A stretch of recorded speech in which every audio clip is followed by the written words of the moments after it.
right. All right, cool.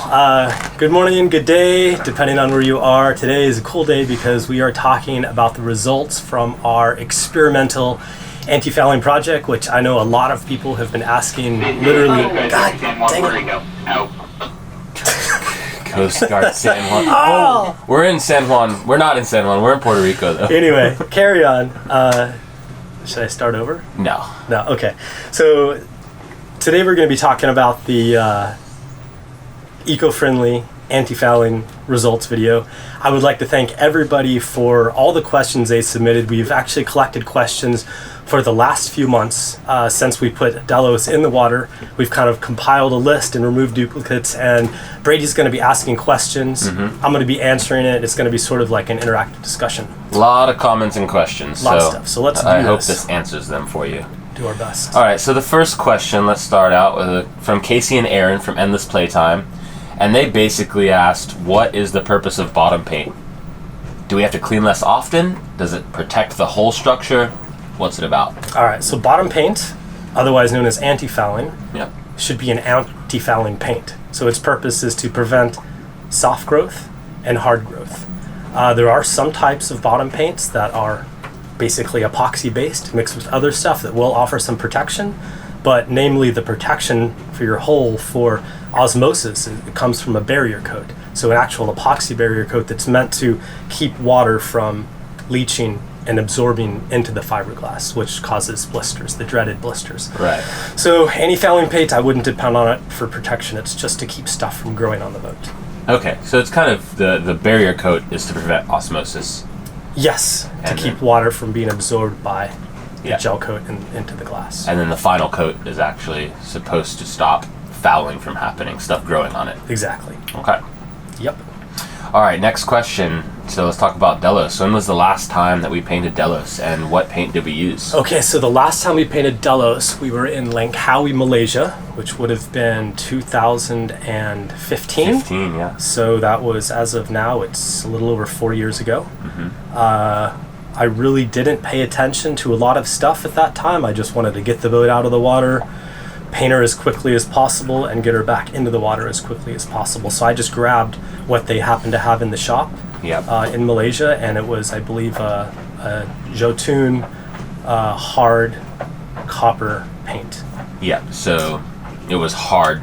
Yep, not ablative, not copper coat, not anything special, just your standard multi-seasonal copper based. And when you're looking at that, you're just looking to get as much copper into the paint as possible, because that's the actual active anti-fouling ingredient. Yeah, so there's ablative and non-ablative, and ablative is it actually comes off. It like the paint comes off over time in the water. So if something tries to grow on it, it just like flakes off, right? Or it comes off in clouds. The paint is actually designed to deteriorate or slough off into the water over the lifespan of the paint, which can be, months range. I've heard 8 months, 18 months, 24 months, depending on how many coats you put on and what paint you're using. And then non-ablative is hard. Yep, and the interesting thing about non-ablative or hard paints, from what I heard, is once they actually get activated by being immersed into the water. Okay. And so the paint literally starts to fizzle the copper out, the active ingredient. And that, over time, deteriorates, leaving the paint behind. And so if you're using a hard paint and you're painting year after year, you're just adding layer after layer after layer after layer. But it is quite, it's quite a bit more durable than like if you've ever dove a boat with an ablative paint and you've touched it with your elbow, it just sloughs off all over you. Or if you clean it, there's clouds of paint coming off. Exactly, and a hard paint is a little bit more durable. Pros and cons to everything. Okay. So it was a while ago since we painted Delos, so it was well overdue. The bottom was in terrible shape. It was. There was virtually no paint left. And when we started looking, instead of just going to the shelf and buying something that somebody suggested or being the most toxic one, why did we decide to try something different instead of a normal copper-based anti-fouling? I think we have an interesting opportunity to try different things, because who cares? We're experimental. This whole thing is a big experiment, and I think we were all just willing to give it a good try. Yeah. It's probably worth talking about some of the different types of paint that were used in the past. Yeah. And so I have some information in here. Right now, most of the paints are copper-based. So when you're looking at antifouling, you want high copper content because that is the ingredient that literally is an antifungal and the active antifoul component. It used to be TBT or tributylin, which is a tin-based product. Sounds disgusting. It's extremely effective, yet extremely bad for the environment. In fact, it was banned by the IMO quite a few years ago. It was an absolute environmental disaster. It's been shown to cause disruption of the endocrine system of marine shellfish, which means that it can take male snails or shellfish and turn them into females. And so in areas where there was, it's terrible, where there was marinas or stagnant water and the TBT concentrations went up, it completely devastated complete ecosystems. So if you have like an ablative TBT paint, it's literally leaching these toxins into the water that's changing the sex of marine animals. Not good. And in addition, it actually has been shown to impair the immune system of organisms and the development of the shell. So it was banned by the IMO. It's not for sale in the U.S. and most countries with a tight legal system. But it's still for sale. In fact, I just went into Budget Marine in both Grenada and in Antigua, and I found paint by Seahawk. That was the primary ingredient. Listed right at the top was tributylin. Right at the top it says not for sale in the United States of America. The ingredients are listed there, and they're just selling it because it works. So if anybody's out there and you see that paint or you're considering a paint, please ask if it has TBT. Please refuse to buy it because it is absolutely a disaster. But when TBT was banned, copper became the de facto active ingredient in antifouling because it's been known to work for a long time. Like on the side of ships, people used to put copper sheeting. So it's been in use for a long time. It does work, but there are some issues with it, namely in high concentrations. And if you think about copper coming into the water and where we tend to keep boats. Boats are kept in, small enclosed bays. Marinas are built with breakwaters around them in areas where there's little to no current, little to no water flow, no wave action, because you want your boat to be like nice and calm and protected. So what happens is the copper from all the antifouling sort of leaches out into the water and causes these high concentrations of copper in the surrounding area. And it sort of leaches out, and if you have an enclosed bay or a sea or something, the results can be quite bad. When I was thinking about doing this video, I did quite a bit of research. I found a number of papers on both sides of the argument, and I've put 2 of them in the description of this video. So if you're super interested in it, take a look at the links in the description. One is written by Capt, which I think is a conglomeration of chemical company papers. The other one is a paper written by a more environmentally focused agency. So I think everybody... both sides, both sides. You can read and make your own decision. The one thing I do want to read is I found something in the Caribbean Compass, and I'm just going to read it verbatim. It was written by Chris Doyle, who is, if you've ever bought a cruising guide in the Caribbean, you've probably heard of his name. So I'm just going to read this because I think it's a pretty balanced yet effective argument. So it says, copper is a naturally occurring essential micronutrient required for normal growth in both plants and animals, which is true. As such, we all have mechanisms to deal with normal copper levels in their environment. However, as we see from its popularity as an antifouling agent, exposure to elevated levels of copper is highly toxic to aquatic organisms. And antifouling paint can be a cause of concentrated levels of devolved copper in waters around marinas, boatyards, and anchorages, which makes sense because if it wasn't toxic, it wouldn't be a good antifoul. It goes on to say that fish and crustaceans are 10 to 100 times more sensitive to the toxic effects of excess copper than are mammals. So mammals have a better mechanism to process and remove copper from your body than fish and other aquatic organisms. The effects of copper on aquatic organisms can be directly or indirectly lethal. Gills become frayed, lose their ability to regulate transport of salts such as sodium chloride, potassium chloride, etc. These salts are important for the normal functioning of the cardiovascular nervous systems. So when the salt balance is disrupted, the body of a copper-exposed fish in the surrounding water, the death of the fish can actually result. High levels of copper have also adversely affected the sense of smell in fish, which rely to find food, avoid predators, and migrate. So I did read quite a few studies that showed that, and this was in relation to copper mines, so pretty high levels of copper. Yeah. Whenever there's a copper mine in an enclosed bay, the salmon runs have not returned. And so I started thinking about, when I had Delos in Seattle, we were in the marina in Shoal. There's hundreds, if not 1,000 boats in this one enclosed area, and it's right next to the entrance to the locks that go into Lake Union and Lake Washington. So, they've built this salmon run for this, so the salmon can go past the locks Like and up into the the tube, right? Exactly. Yeah. And yet we have a marina there that has a high concentration of copper that's potentially leaching out, and it just, I don't know, I just don't feel good about it. Nasty. So that so that's kind of why we decided to do something different, is because there's not much out there in the world of eco-friendly anti-fouling. So we were happy to try and we're a little ready to experiment. Yep. It's also probably worth noting that in Washington State, there has been a ban on copper-based paints in the books for a number of years. Yeah. The same thing, California is considering it. The one in Washington State has been put back year after year, because if you ban copper, then what does everybody use? And so every year it comes close to being enacted. They're like, well, we need more time. There's no solution. Right. There's also quite a few countries in Europe, namely those around the Baltic Sea, which is a very enclosed sea, that either have super strict regulations on copper or have banned them entirely. Mm-hmm. So the way it's looking is eventually, I think copper will go away. I don't know when, nobody knows when, but that's sort of the path of the future. Right. It's slowly being phased out. Yep. So after all of that, we went on our own research mission. Yep. And tried to figure out what to use. Is there an eco-friendly bottom paint?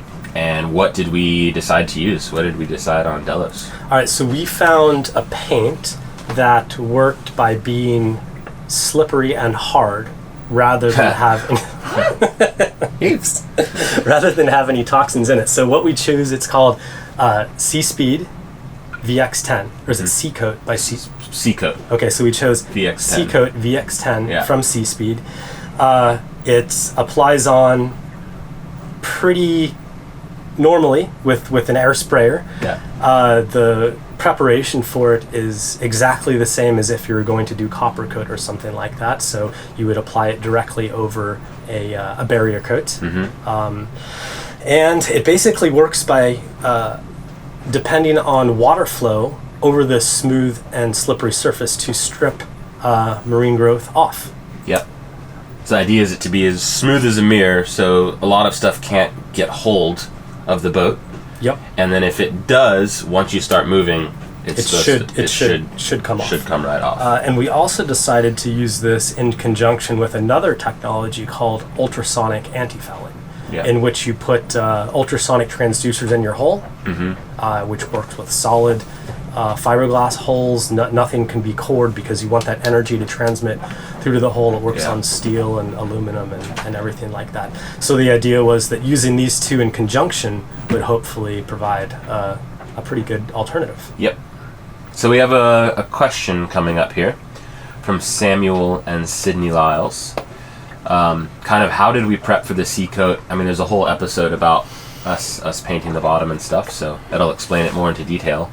But do you want to just explain like the process that we did to get the boat ready? So basically, because Delos had so many layers of paint, she had never been stripped back to the gel coat. Yeah. So she's 20 years old now. We paint every couple years. There's probably 8 or 9 different layers of paint on there, and it was getting so thick that it wasn't sticking to the previous layer. Yeah. So we did a dustless blasting, which is a pretty cool machine. It takes sand in conjunction with water. It blasts through the paint and the primer right down to the gel coat. Mm-hmm. Once you get down to the gel coat, we cleaned it. Yep. We dried it, and then we went over it with a barrier coat. And we used Interprotect. There's also Tough Stuff from Seacoat. There's a bunch of different ones. The idea is to keep the water over here, have this barrier coat, and then keep the fiberglass over on this side. Yeah, and that we just put on with rolling brushes. That was just easy, pan, roller, mix it, pretty standard stuff. In which case you can literally put on any paint you want. So you could put on a normal bottom paint, ablative, hard paint, you could do copper coat.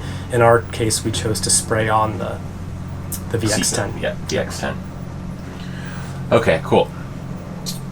So you can't put C-coat on with a roller brush. It has to be sprayed on to get Not the that right I'm aware thickness. of. The instructions we said because you want it to be smooth and super smooth and super uniform. Yep. So that's what we did. A message from Bart West. What growth are you seeing? Comparing the old bottom paint growth over time versus the new would be super. Yes. Granted, digging into all that video may be a hefty lift. Yes. Hence why we have been waiting to release this video, because we've been filming these parts as we go. So I actually have some videos here that I'm going to play and look through. The results are pretty interesting. So basically what we did is we put the paint on, we put Delos in the water, and then we sat for about 3 weeks. We had one sail of about, 80 miles? 80 miles, yeah. To Tobago in there. And then we dove the boat, and here's the results. So this is basically mostly sitting. Yeah. So this is in a very high growth area. In a very high growth area after 3 weeks. And what you can actually see is you can see there's some soft growth starting to form on the paint because there was very little water flowing over the boat. And very little water flowing over the boat. But one interesting thing is we're starting to see the small, hard, cone-shaped barnacles forming. So those little knuckle busters, if you hit them, they cut you up. So those are starting to form. So keep in mind that this is just the SeaSpeed paint before it's like our first month of control testing, right? Yep. Barnacles forming, soft growth, which we were able to clean it off pretty easily. We took a towel and we were able to scrub some of it. We had to wrap a towel around the hard edge of a brush to get the barnacles off. Yeah. But it wasn't really too bad. We were able to get it off. And then we sailed on through to a few more islands and got to Antigua. And when we got to Antigua, we basically sat. We sat for almost three months. We did maybe a few miles of sailing from different anchorage to different anchorage, but there wasn't very much flow over the water. So it was a good test of what it looks like when you're sitting. So this video is 2 weeks with the Sonihull system activated. And what we did notice is that we're starting to get these strange, like white and reddish brown sand dollar looking growths flat, on the hull. Hard growth. But we didn't get the hard barnacles, but they're like no gooseneck barnacles. No gooseneck barnacles. No, the hard cones disappeared. Yeah. But we continued to get these, white, red, and brown ones, which are quite interesting. So this is the video after 2 weeks. The soft growth you can actually just rub with your hand. Yeah. And it comes off quite easily. But there is some staining starting to happen. So if you look at the video here, you see these little red circles like this starting to form that don't come off. It's like stained. It's not actually like growth. Stains. It's really it's strange. Smooth, but it's stained. Yeah. So 2 weeks, I think we were looking pretty good. If we go fast forward a little bit more, now we are at 5 weeks in. So 5 weeks of sitting. And now we're starting to get some pretty interesting growth. So we're starting to get a lot of soft growth on the rudder. We're starting to get some other soft types, or I don't know what the names of these are, some soft types of organisms forming on the back of the rudder joint. And those white spots and red spots like this are starting to take over. And then in between those spots, we're starting to get more and more soft growth at 5 weeks. Fast forward now to 7 weeks. Now, in between these times, did we clean at all? Did we scrub it? We didn't do anything. We didn't touch it because we wanted to see what it would do. We just sat, which may not have been the best decision. So at 7 weeks, we're starting to look like a full-on reef ecosystem. There's quite a bit of the white spots are everywhere. We've got a lot of soft growth. We still don't have any hard barnacles, which is cool, just the sand dollar ones. So it's that at that point, I think we really began to be sort of disappointed. But if you look at the purpose of this paint, it's to strip growth off when you're moving through the water. Right. It has no other protection besides that. And what did we do? In total, we sat for almost 3 months. Yeah. Without moving. Yeah. So maybe shame on us for doing that. I think it grew there's quite quickly. Two different things. Either you can get down there you have to be super proactive and get down there every week and a half, 2 weeks, and clean it really good. Yep. Or you have to go over 10 knots a pretty good majority of the time to get that stuff off so it doesn't form. Before it forms. And we did neither. Yes, we did neither. Yeah. There is one interesting thing I wanted to show also this video is that when we did the haul out, we painted the bottom of the keel with just a standard hard copper paint. Yep. All right. It's like a little test zone. A little test zone. And so if you look at the bottom of the keel in this video right here, the entire thing is covered with those little hard barnacles, like this far. They're just hundreds, if not the thousands. The hard ones that aren't growing anywhere else. Yeah. And so what that tells me there is the ultrasonic signal is doing a good job on the hull and these surfaces of the keel, but the bottom of the keel is not getting the ultrasonic signal at all. So let's go back a minute, because at what point did we start using the ultrasonic after we painted?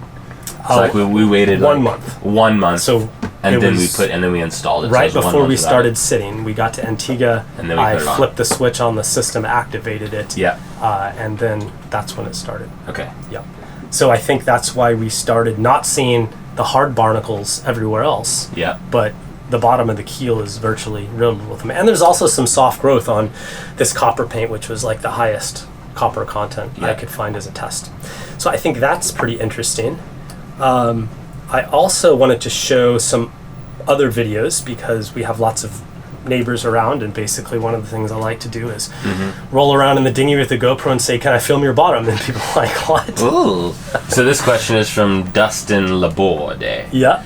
And it's basically about the comparison, like we said. So we had that small bottom test patch in the bottom of Delos, but it's cool to compare it to other people's boats and what they've used and how long it's been and all that kind of stuff. So this first video is on our friend's catamaran, Endless Playtime.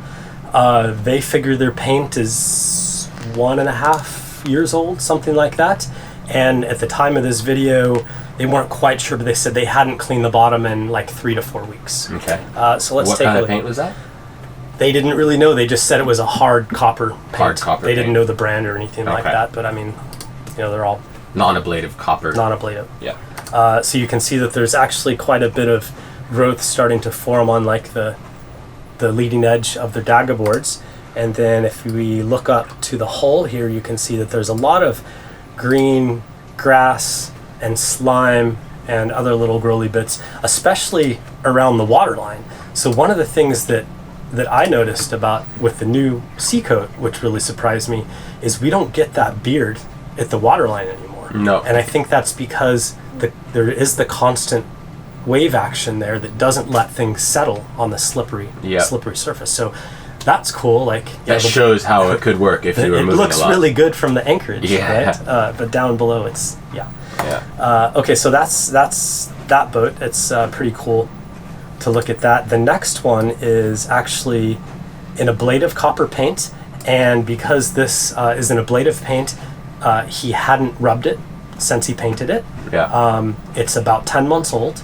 And if you look at this, it's getting fairly decent growth on the sides. You're seeing beard, you're seeing algae forming, it's getting waterline stuff. The whole hull is like getting some fairly bad patches of green. 10-month-old paint. Don't know the brand.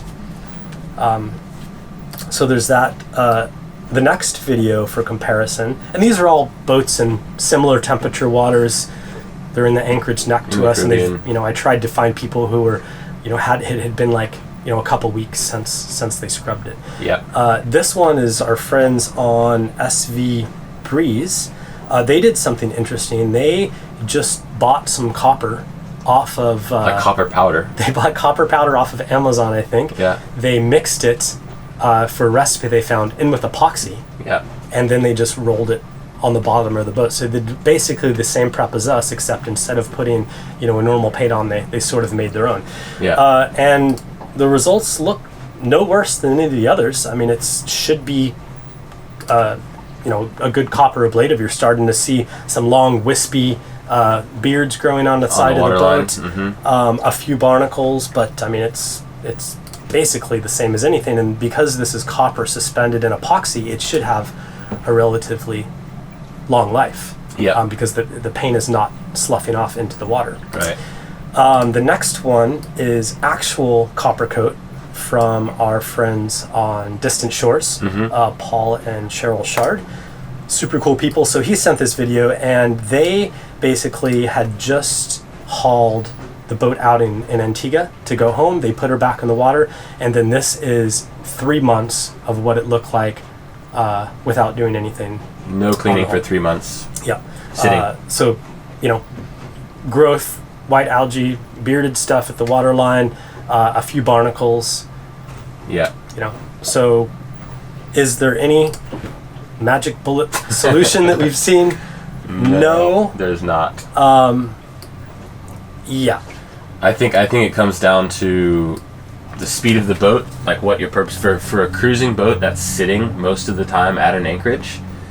It's tough for any paint to really keep up with that, right? You need to be on top of it, and you need to be cleaning it pretty often, unless it's super, super, super toxic. But even those have growth. Even those have growth of one varying degree or another. So what's next in the experimental trial of the Delos bottom paint saga? Okay, well, what we then did is, after we had all this growth on the bottom of the hull, we decided to clean it all off because we wanted to see how the paint performed when we were sailing.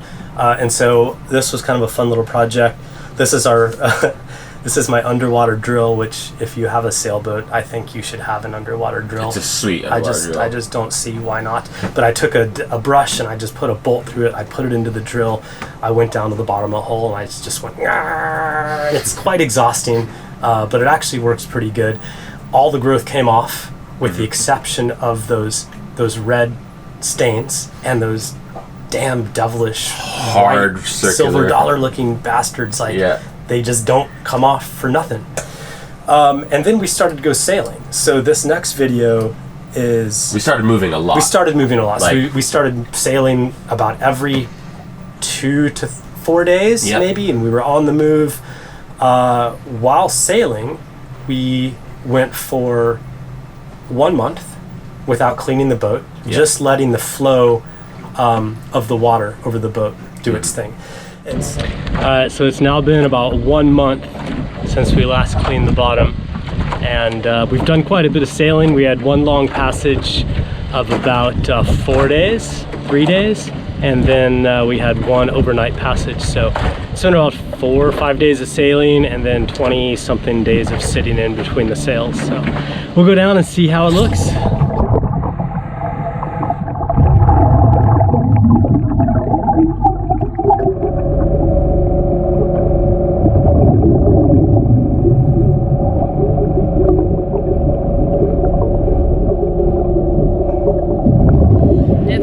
More manageable than it has lately.